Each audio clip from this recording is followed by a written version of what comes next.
So there we have it then, the Qatar Grand Prix. And, well, let's start off. Max Verstappen, 3-time world champion. And it feels like, I mean, it's something you see when somebody starts to dominate F1. It feels like they're starting to make up statistics to say how good they are. Today's one, I've just heard as he's going to cross the line, Crofty says, because I watch it in the UK, so it's on Sky, that it's the 14th race in a row that Max Verstappen has won from pole, which makes it a new record.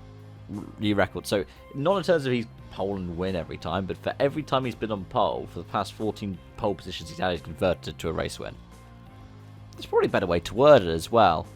I think the headline is, you know, he's the first F1 driver to win the title on a Saturday in 40 years.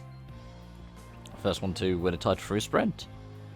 And whilst it means he's won all three of his titles in strange circumstances in a way, being the first one to win it in a sprint, to have won 2022 in that confusion over whether it was full points on Suzuka and, of course, his inaugural world title, hey, let's just say about how impressive it is that he and Red Bull have been that dominant.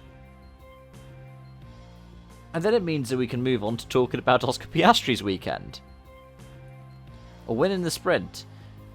Much like with George Russell last year, doesn't count as a Grand Prix win, but he's a race winner in Formula 1. Well done to him. And he's outperformed Lando this weekend. Lando was complaining like, oh, Oscar's slower than me, let him through, and even though they were asking him to hold position. I don't know. I was a bit surprised by that, to be honest.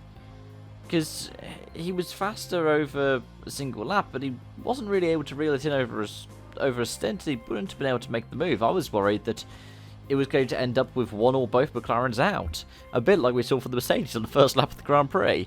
And, I mean, Lewis probably shouldn't squeeze George.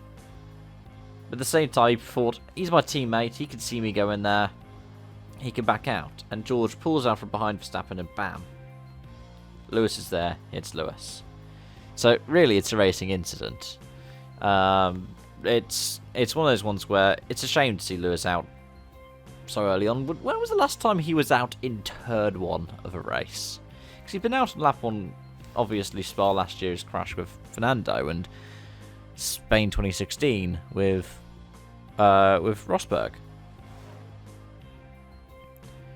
But when was the last time that he was out turn one, lap one, Spa 2012? Shows how rare it is for those kinds of mistakes to be made.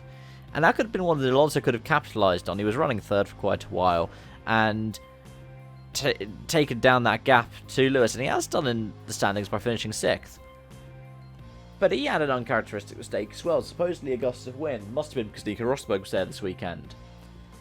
Elsewhere, I mean, Sainz didn't start. Leclerc managed to lose out to Russell, who fought back. Full stop strategy, of course, safety car, but managed to fight back and get 4th place. So well done by him. And yeah, it's just a question of what's going on with Ferrari. They just didn't seem to have the pace this weekend, and maybe it was the high deg. I don't know. But this track produces overtaking opportunities, but also crash opportunities. Think about the sprint with Ocon and Hulkenberg and Checo. 3-1 was not going to go there, and I wouldn't have said that was on Hulkenberg at all because Ocon moved across on him. You could have probably gotten all three of them through the corner. But yeah, I think the other thing to talk about is just the tyres. Pirelli are supposedly going to get a tender renewal. They've withdrawn from WRC to focus on F1. And I don't know, it just doesn't seem the best option. Like, looking at the amount of tyre deg we saw this weekend, how they weren't really able to handle the curves. Part of it's the track. We were told these curves are going to be flattened, and they haven't done that. So F1 and FOM need to think about their situation with the Qatar Grand Prix promoter and Losail circuit, because we knew these curbs were going to be a risk. They were last season, or 2 seasons ago the last time we were here, but yeah. More should have been done.